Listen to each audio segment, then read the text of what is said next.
ఈరోజు రాష్ట్ర వ్యాప్తంగా 1,33,000 కేంద్రాలలో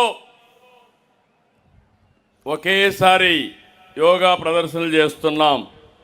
యోగా సైనికులైన 7,754 మంది మాస్టర్ ట్రైనర్లు, 2,60,000 మంది ట్రైనర్లు, వీళ్ళందరినీ మనస్ఫూర్తిగా అభినందిస్తున్నా. ఈ సంవత్సరం యోగా ఫర్ హెల్తీ ఏజింగ్ అనేది నినాదం.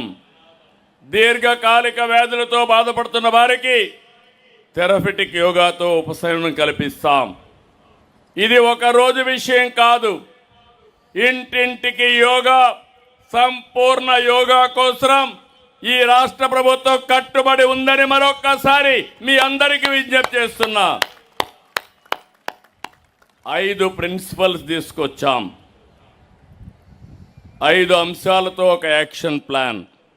యోగా కార్యక్రమాల పర్యవేక్షణ కోసం ఆంధ్రప్రదేశ్ యోగా నేచురోపతి ప్రచార పరిషత్ ఏర్పాటు చేశాం. దాని ద్వారా స్వర్ణ గ్రామం, స్వర్ణ వార్డుల్లో శాశ్వత యోగా మందిరాలు ఏర్పాటు చేస్తాం. యోగాని పర్యవేక్షించడానికి జిల్లాల్లో, మండలాల్లో ఆఫీసర్లు నియమిస్తాం.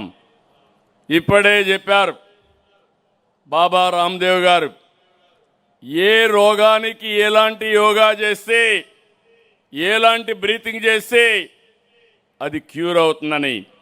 ఇవన్నీ స్టాండర్డైజ్ చేయడానికి, ప్రోటోకాల్ తయారు చేయడానికి వారు అనుమతిస్తే వారి ఆధ్వర్యంలో ఒక నిపుణుల బృందం కూడా వేసి తద్వారా ప్రతి ఒక్కరికి చేరవేసే బాధ్యత ఈ ప్రభుత్వం తీసుకుంటాం.